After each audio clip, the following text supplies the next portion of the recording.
Norteamérica.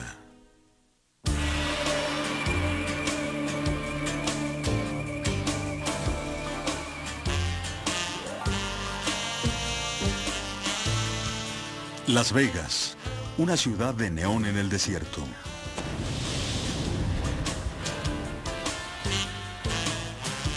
Pero los primeros grandes apostadores en transformar el desierto ya estaban trabajando en esta parte del mundo en el siglo XII.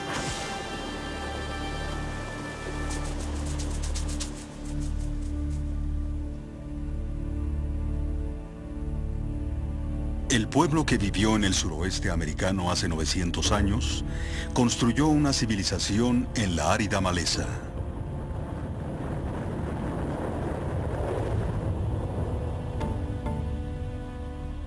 Prosperaron en este áspero clima.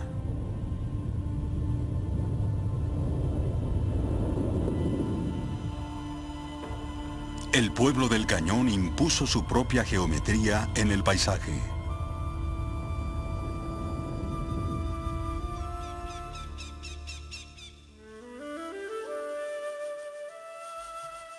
Estas son las ruinas de un complejo de estructuras, conocido ahora como Pueblo Bonito, en el Cañón del Chaco. Había ahí más de 800 habitaciones. ¿Para qué servían? ¿Bodega? ¿Templo? ¿Atalaya? No lo sabemos.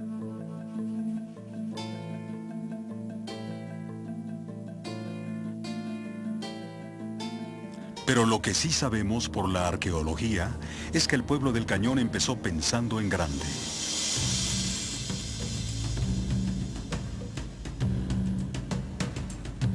Planearon sus construcciones en un semicírculo y se apegaron al plan por más de 200 años. Muros de piedra fueron cubiertos con adobe.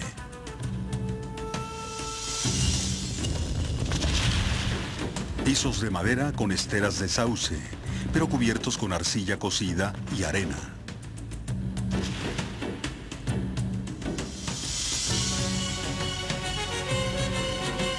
Sobre el suelo estaba el reino del sol.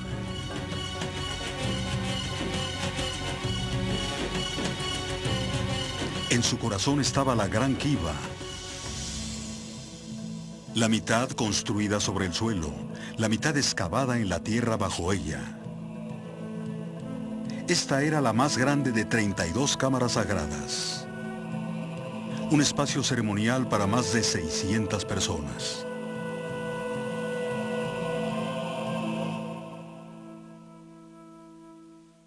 Como santuario en un submundo divino, es aún reverenciado por comunidades nativas. La Kiva aún tiene esa relación. Esencialmente su estructura refleja la salida y el surgimiento desde el submundo al nivel actual. Cuando se salía de ese hoyo, se salía al cuarto mundo. Y la escalera representa ese surgimiento del submundo a la superficie.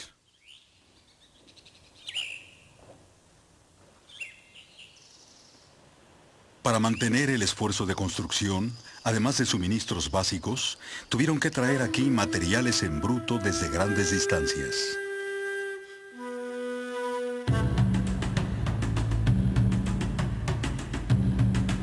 Miles de altos pinos ponderosa fueron talados de los bosques en las colinas del lejano oeste.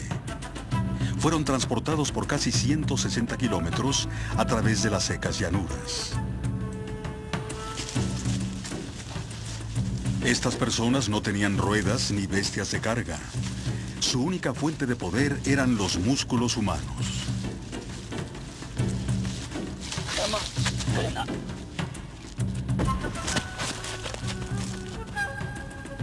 La extensión del pueblo del Cañón fue demostrada por la red de caminos que delineaban su territorio en forma radial, desde su gran cañón central como una imitación del sol.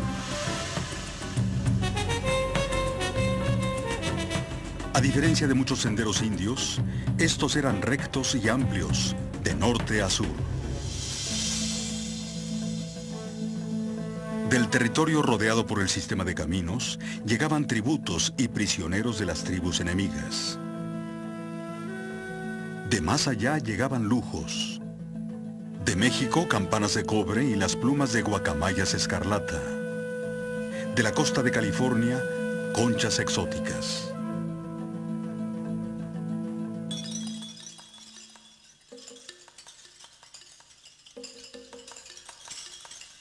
Estas importaciones eran intercambiadas por la turquesa de las propias montañas del pueblo del Cañón, convertida hoy en joyería fina.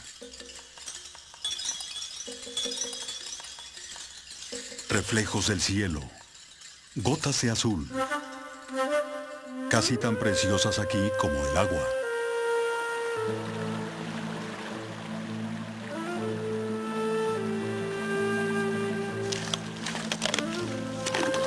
El pueblo asentado en el cañón necesitaba cantidades de comida que solo podían ser conseguidas del desierto por la irrigación. Hicieron canales en forma de waffles.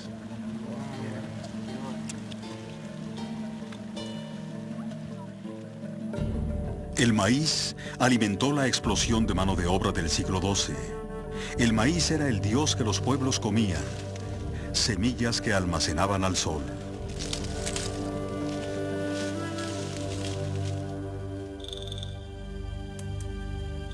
Pero el sol también ayudó a destruir la civilización construida aquí. Después de una serie de sequías en el siglo XII, la región del Cañón fue abandonada, reconquistada por la naturaleza.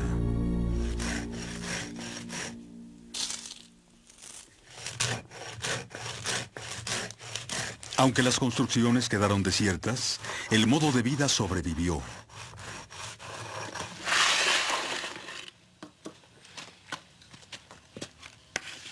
Hoy, otros pueblos nativos rememoran lo que se inició aquí. Las viejas prácticas de los antiguos aún existen hoy. La siembra, las formas de irrigar, la construcción de casas y cómo cantamos en nuestras ceremonias. Llevaremos nuestras canciones al nuevo milenio para que nuestros hijos y nietos las disfruten como nosotros lo hemos hecho.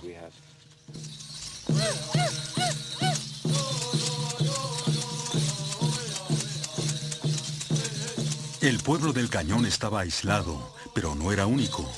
Por todo el mundo en el siglo XII, las civilizaciones desafiaban a su medio ambiente y desarrollaban nuevas formas de vivir juntas.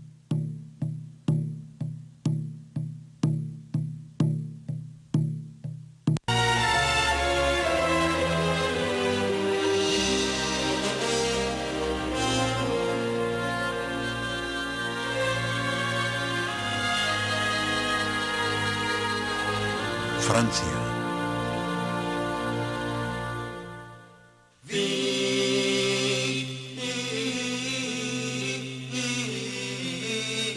Hace 900 años, el norte de Francia, como la mayor parte de Europa, estaba cubierto por bosques.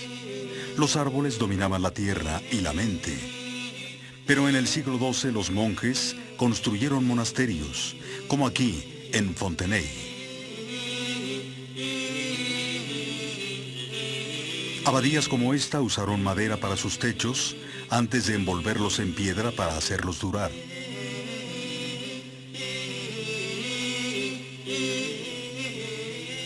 Esto es Vézelay en Borgoña.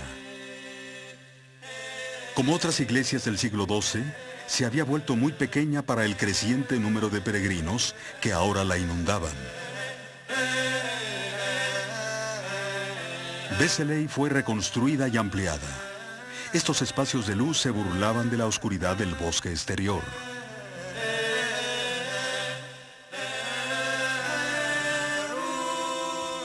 A medida que se reconstruían otras iglesias, emergió un nuevo estilo de arquitectura, ahora llamado gótico.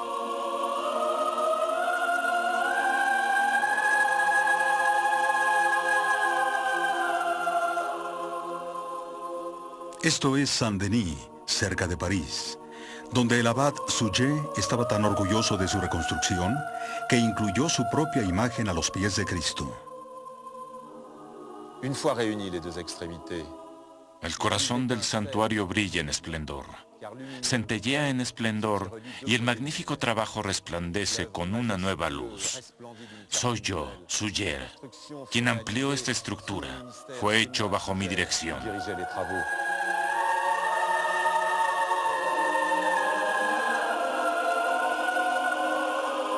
La inspiración de Suger era mística, una imagen del cielo llena del color de las joyas que destellaban en la oscura noche. En el lugar de la vieja abadía, él planeó su nueva estructura. Esta tenía esbeltas columnas de piedra, enormes ventanas y un poderoso techo.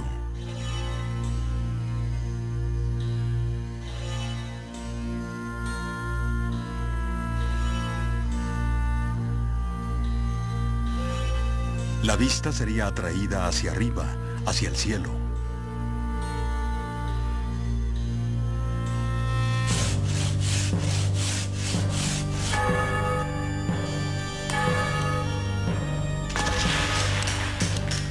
En 1136, el equipo de artesanos de Suger empezó su trabajo.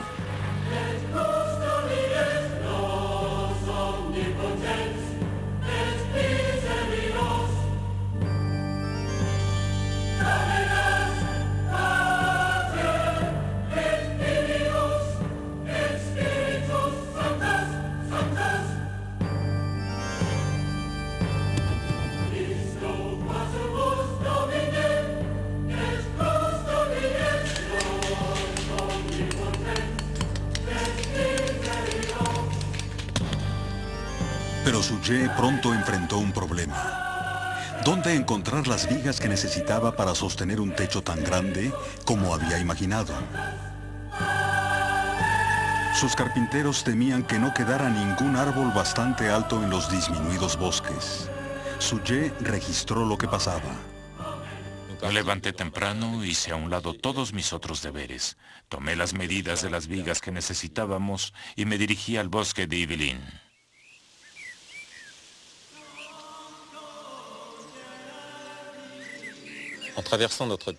De camino nos detuvimos en el valle de Chevreuse para llamar a los guardianes de nuestros propios bosques y a los mejores guardabosques locales.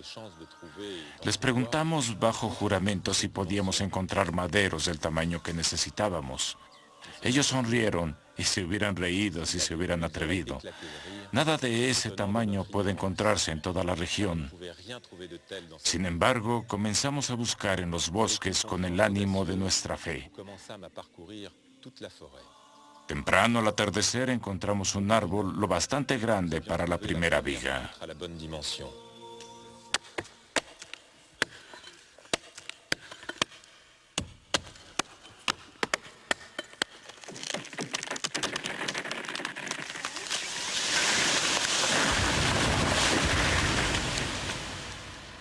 Doce grandes árboles fueron hallados en Yvelines, suficientes para confundir a los escépticos, suficientes para dar forma al sueño. Fueron llevados a la Sagrada Basílica y los pusimos jubilosamente sobre el nuevo espacio del techo para la gloria de nuestro Señor Jesús.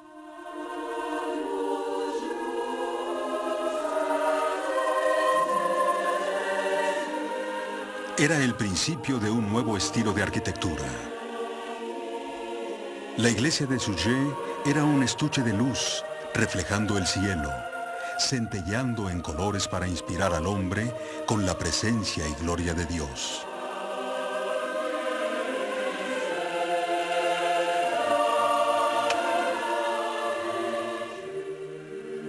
Suger cubrió la iglesia con oro y joyas preciosas y construyó 20 nuevos altares.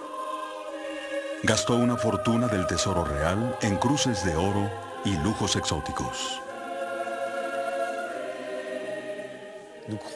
Creo que los ornamentos materiales y los cálices sagrados no servirán tanto en ningún otro lugar como para nuestra adoración, con toda la pureza interna y la nobleza exterior. El rival de Suger, San Bernard de Clairvaux, habló en contra de tal extravagancia. Oh, vanité des vanités. Vanidad de vanidades, pero más insensata que la vanidad. Cada parte de la iglesia brilla, pero el pobre está hambriento. Los muros de la iglesia están cubiertos de oro, mientras que los niños de la congregación están desnudos.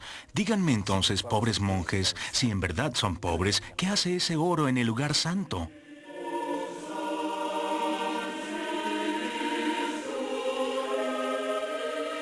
Pero cuando la fantasía de Suchet fue completada, incluso sus críticos se sintieron impulsados a igualar sus esfuerzos y compartir su veneración. En junio de 1144, sus altares fueron consagrados ante el rey y el clero de Francia. Deslumbrados por su esplendor, regresaron a sus hogares inspirados para construir sus propias iglesias al estilo de Saint-Denis.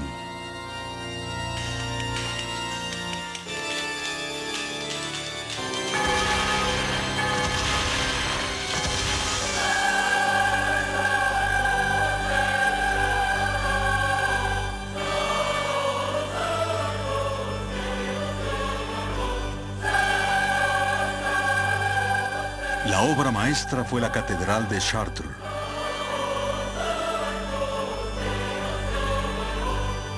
La más amplia y alta iglesia que el cristianismo occidental había visto.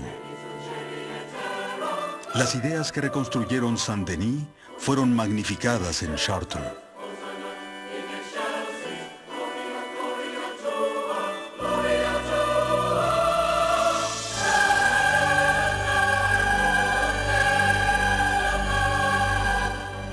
A través de Europa, las catedrales se multiplicaron.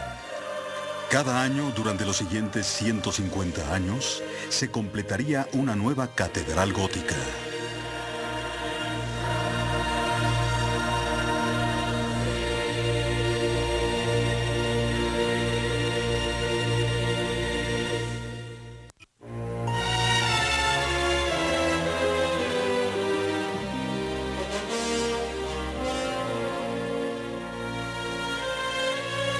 Etiopía.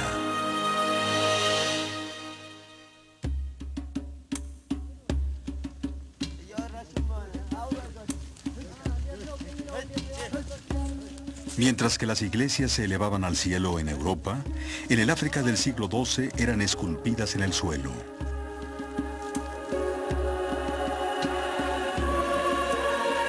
Estos peregrinos cristianos en Etiopía se dirigen a hacer oración en una de ellas. En estas montañas, en el siglo XII, Lalibela, un nuevo rey de una nueva dinastía, construyó una nueva capital santa.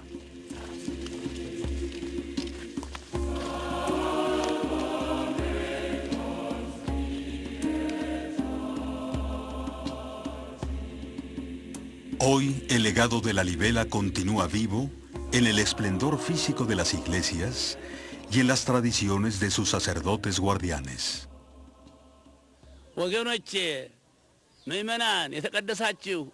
Mi bendecido pueblo y congregación, iglesia sin fango, sin madera y sin cemento. No pueden encontrar nada como esto en el resto del mundo. Ustedes están bendecidos al estar aquí. Este lugar fue construido por Dios.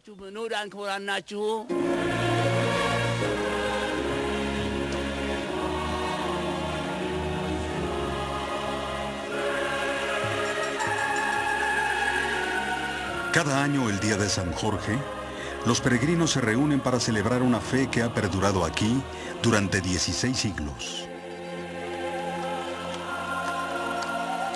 Estos cristianos afirmaron que Dios trajo el arca de la alianza y las tablas de los 10 mandamientos a su tierra.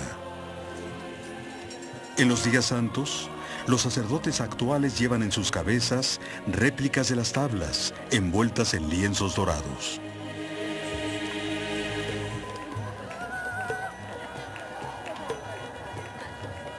El pueblo de Etiopía ha excavado iglesias en las montañas desde hace más de 1000 años.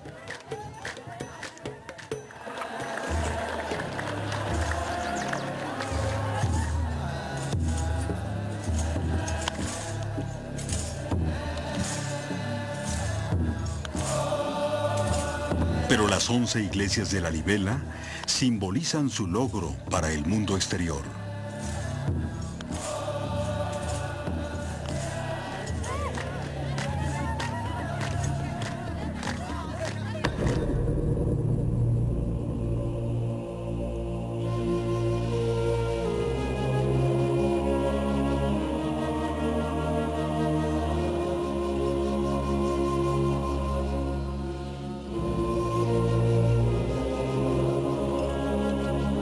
El rey se convirtió en una leyenda.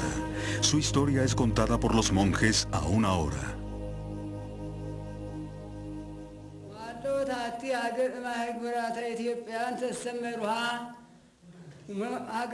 Había una ciudad llamada Roa, donde vivía un hombre que pertenecía a una de las más nobles familias. Uno de los más ricos en oro, plata, vestidos, piedras preciosas, sirvientes y doncellas. Tenía un hijo que se convirtió en el misteriosamente llamado la Libela.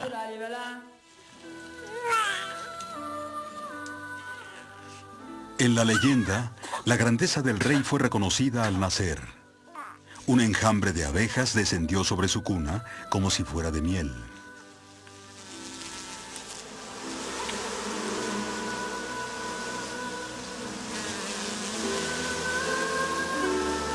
Su madre lo llamó la Libela, que significa las abejas lo han reconocido como rey. Pero estas no eran abejas corpóreas, sino ángeles que tomaron la forma de abejas para anunciar su reinado.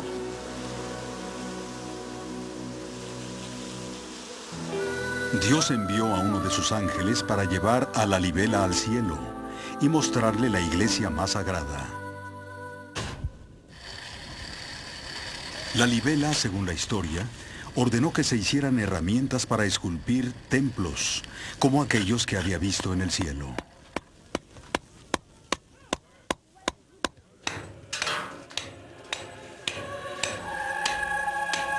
Sus artesanos convirtieron la salvaje ladera en una nueva Jerusalén.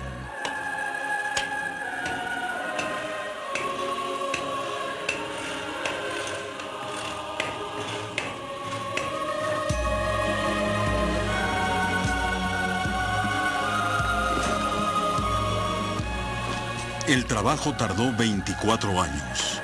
Para esculpir el interior, los albañiles tuvieron primero que abrir un túnel en la estructura, a través de lo que después se convertiría en una ventana superior.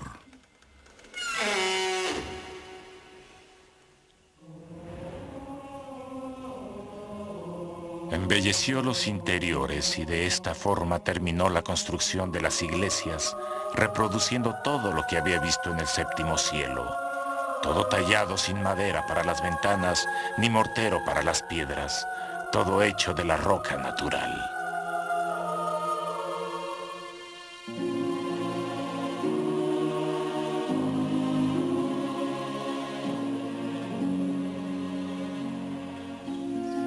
Aunque no eran los más magníficos edificios de su tiempo, estas iglesias eran únicas en su construcción.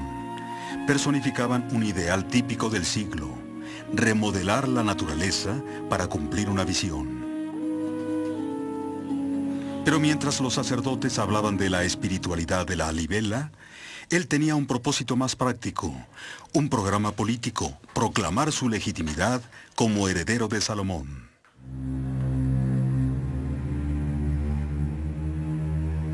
Ya que la Libela perteneció a una dinastía que se había apropiado del trono, las iglesias fueron propaganda, un movimiento político para legitimar su reinado.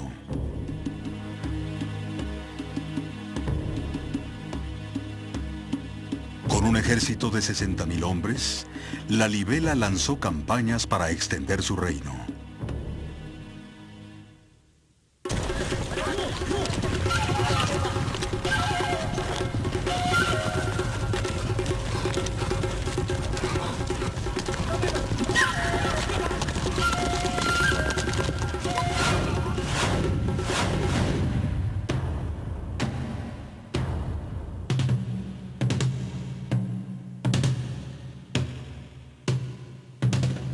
Su imperio cristiano cubrió las tierras altas. Se enriqueció por el comercio con el Mar Rojo.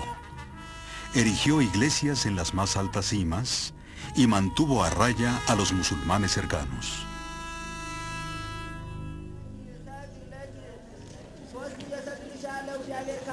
Lalibela empezó a construir un estado religioso, un centro espiritual que rivalizaría con Jerusalén. Sus libros sagrados pusieron palabras en boca del mismo Cristo.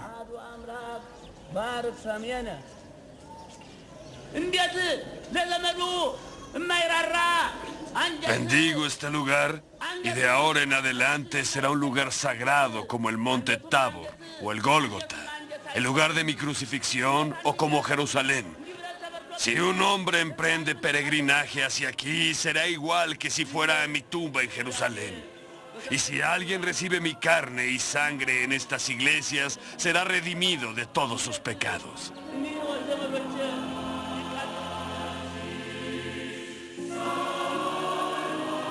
Hoy Lalibela es reverenciado como un santo. Su santuario atrae un flujo continuo de peregrinos. Vienen a besar el báculo que usaba en vida, cuando en el siglo XII, él y sus seguidores esculpieron estas iglesias en la roca del paisaje africano.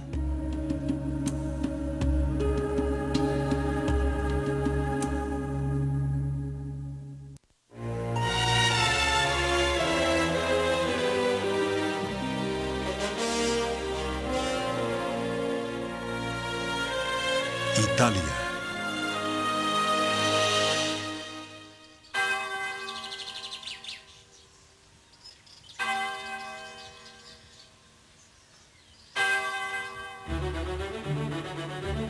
Ciudades, donde quiera que estuvieran en el mundo en el siglo XII, crecieron en poder, población y prosperidad. La ciudad atraía a personas de la campiña, hacinándolas y cambiando sus vidas.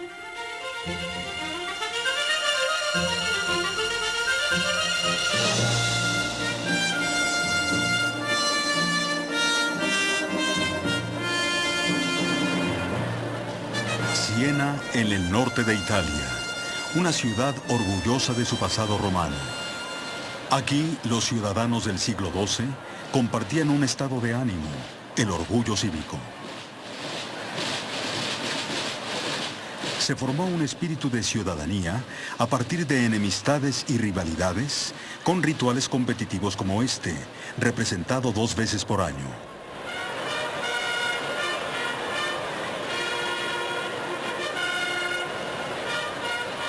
El palio es una carrera de caballos sin silla alrededor de la piazza principal, donde se entrenaba a los caballeros para luchar en las guerras de la ciudad. Los equipos representan a los 17 distritos de la ciudad, los contrade. Su entrenamiento tenía un propósito práctico. El palio mantiene su espíritu, canalizando enemistades, controlando conflictos.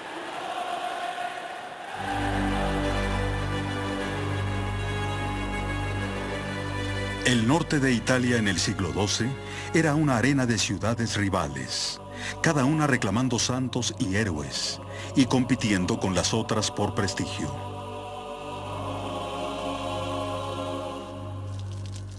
La universidad de aquí es la mejor de toda Italia. Nuestros suministros de agua son los más puros de la región. La belleza de nuestras mujeres es superior.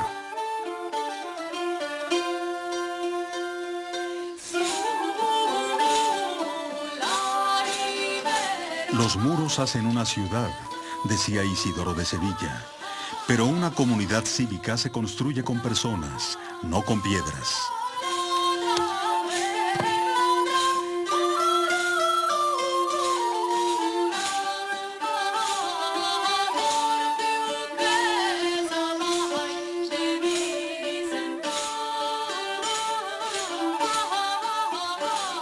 Las ciudades crearon ciudadanos.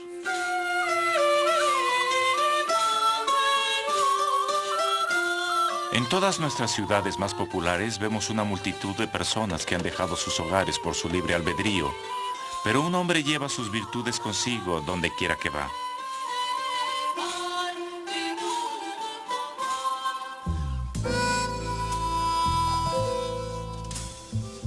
Esto es San Gimignano, a 48 kilómetros de Siena.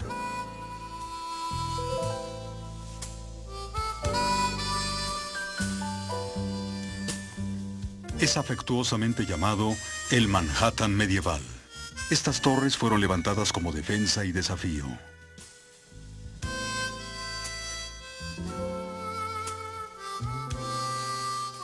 Ahora solo quedan 17. Alguna vez fueron 73.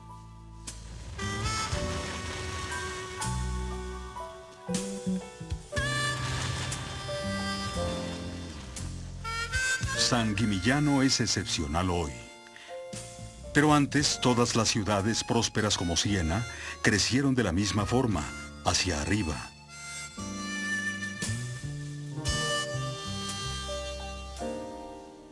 Siena se veía a sí misma como una ciudad ideal, un lugar con almenas, avenidas y una burguesía.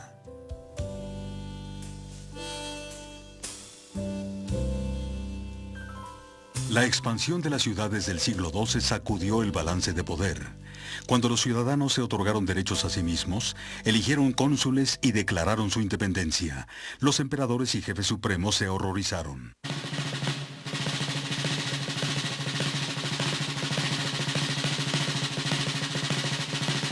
Las ciudades a través de Europa se declararon a sí mismas repúblicas.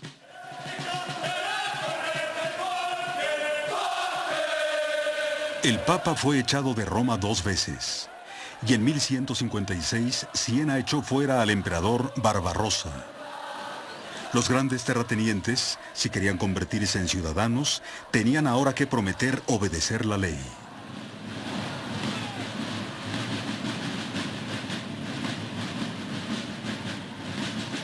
Juramos por los santos evangelios que de ahora en adelante seremos ciudadanos de Siena, y que resguardaremos y protegeremos a cada persona de la ciudad de Siena y de sus suburbios, y prometemos residir dentro de los muros durante 3 meses continuos en tiempo de paz, así como en tiempo de guerra.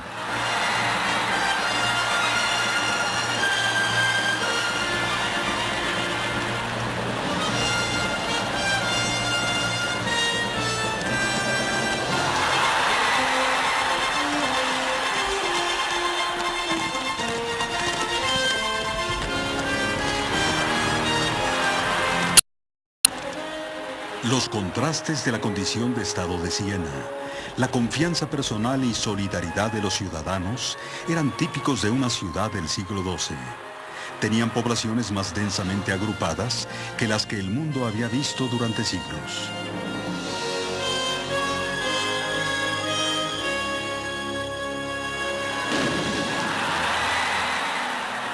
Los ciudadanos del siglo XII se enorgullecían de su triunfo sobre la naturaleza. Las repúblicas que fundaron desaparecieron hace mucho, pero su espíritu sigue vivo en tradiciones como el palio, donde hombres y mujeres aún expresan el orgullo cívico nacido en el siglo XII.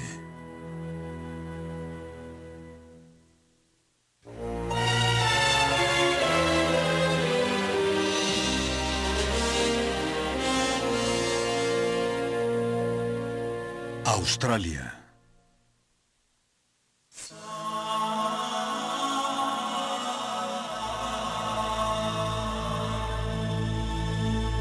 En Australia, aisladas del resto del mundo, florecieron culturas que eligieron hace mucho no construir.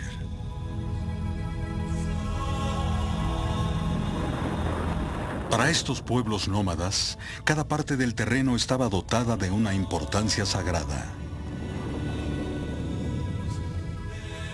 Los aborígenes no construyeron monumentos como ciudades, tumbas e iglesias. La tierra era su catedral. Sus vagabundeos una peregrinación.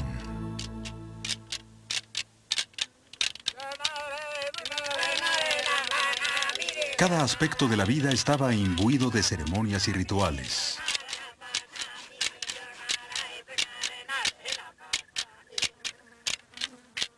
Los aborígenes del desierto central usaban ocre y fibras naturales para crear intrincadas pinturas sobre el suelo.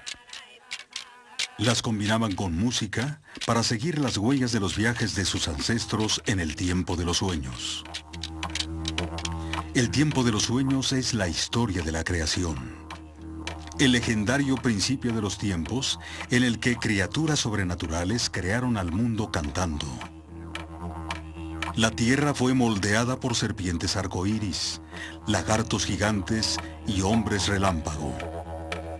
Se formaron valles donde ellos durmieron, ríos donde bebieron y grandes cañones donde pelearon.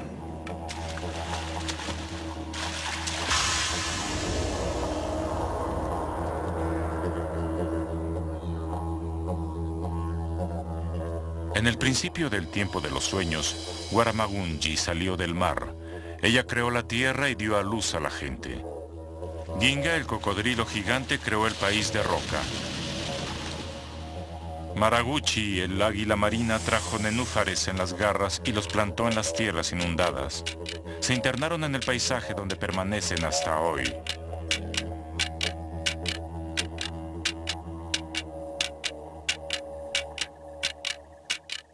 El ocre para pintura corporal fue comerciado a lo largo del continente. Había más de 500 tribus que hablaban diferentes lenguajes. Sus leyes, conocimientos y derechos territoriales eran comunicados a través de danzas y canciones. Su lenguaje universal era el arte. Durante siglos se hicieron pinturas para ser cubiertas por otras en galerías de roca. Ellas hablan de historias del tiempo de los sueños. Indican fuentes de alimento, demarcan territorios, incrementan los recuerdos.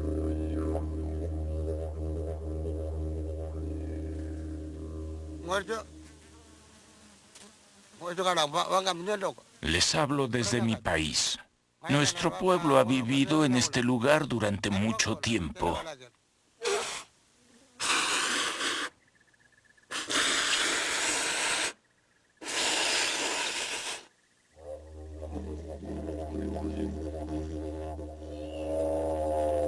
Los aborígenes dejaron su marca en la tierra en formas sutiles. Ellos creían en cooperar con la naturaleza. Eligieron no cultivar, pero sistemáticamente recogían los alimentos que la tierra les ofrecía.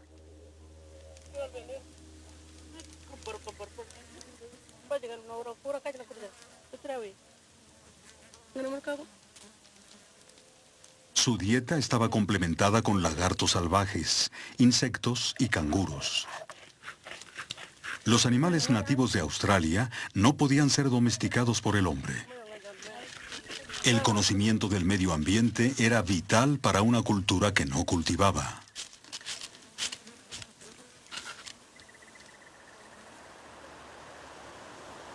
Los pueblos aborígenes desarrollaron sus propios métodos para controlar la producción de alimento. El fuego era la esencia de su tecnología, tan esencial para la vida de los aborígenes como lo es la maquinaria motriz para el mundo moderno. Con una cuidadosa combustión podían modificar el terreno salvaje. El fuego convertía el bosque en campo abierto y alentaba la reforestación, lo que atraía a los animales de caza. Esto facilitaba el rastreo y detenía la devastación de los incendios.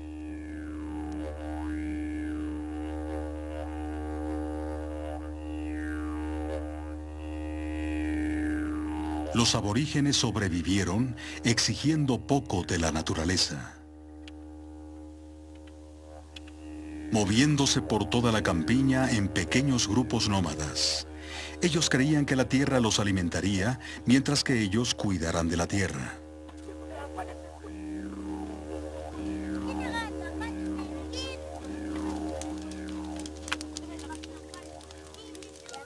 Las culturas sedentarias de otros lugares estaban destruyendo la naturaleza para construir. En Australia usaban a los árboles vivos como refugio.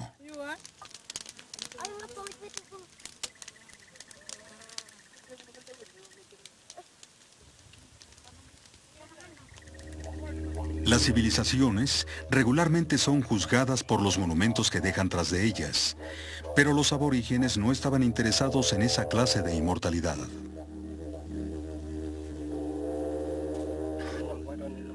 Incluso sus pinturas eran embarradas en la arena para ser borradas sin dejar huella. Pero ellos y su cultura sobrevivieron en el aislamiento.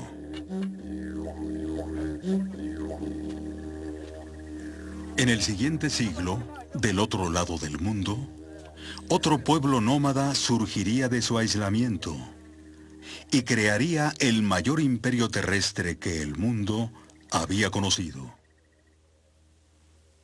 Operaron en este áspero clima.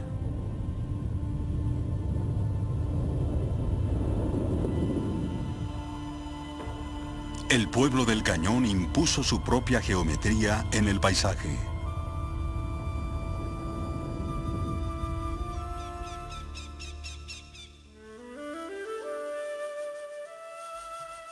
Estas son las ruinas de un complejo de estructuras, conocido ahora como Pueblo Bonito, en el Cañón del Chaco. Había ahí más de 800 habitaciones. ¿Para qué servían? ¿Bodega? ¿Templo? ¿Atalaya? No lo sabemos.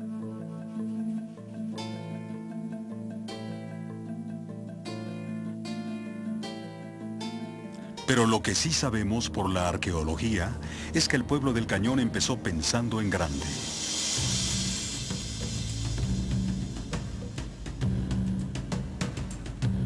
Planearon sus construcciones en un semicírculo y se apegaron al plan por más de 200 años. Muros de piedra fueron cubiertos con adobe.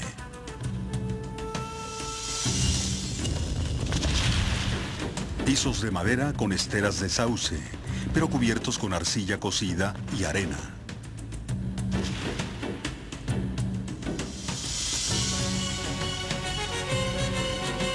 Sobre el suelo estaba el reino del sol.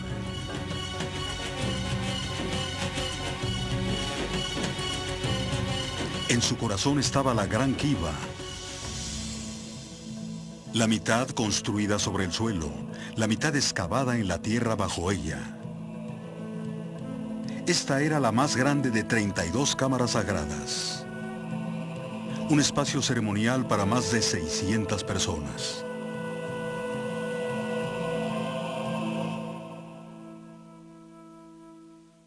Como santuario en un submundo divino, es aún reverenciado por comunidades nativas.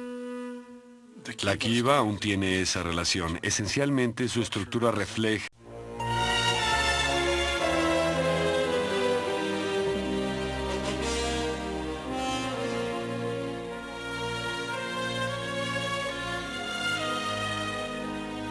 Norteamérica.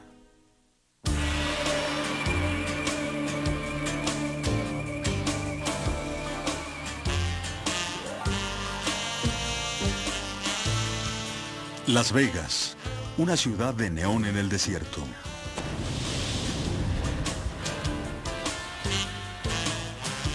Pero los primeros grandes apostadores en transformar el desierto ya estaban trabajando en esta parte del mundo en el siglo XII.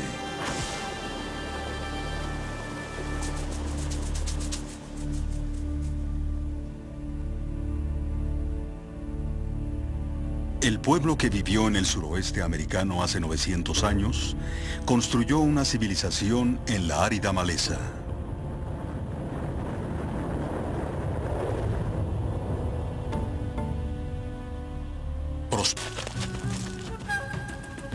La extensión del pueblo del Cañón fue demostrada por la red de caminos que delineaban su territorio en forma radial, desde su gran cañón central como una imitación del sol.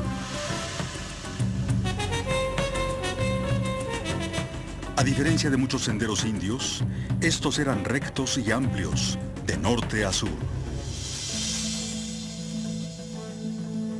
Del territorio rodeado por el sistema de caminos, llegaban tributos y prisioneros de las tribus enemigas. De más allá llegaban lujos. De México, campanas de cobre y las plumas de guacamayas escarlata. De la costa de California, conchas exóticas.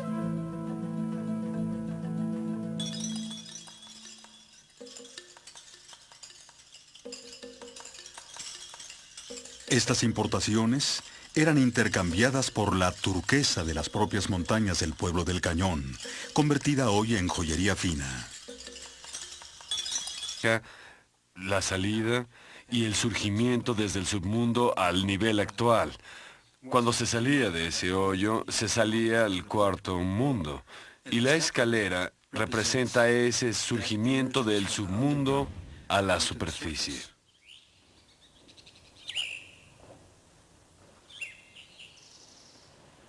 Para mantener el esfuerzo de construcción, además de suministros básicos, tuvieron que traer aquí materiales en bruto desde grandes distancias.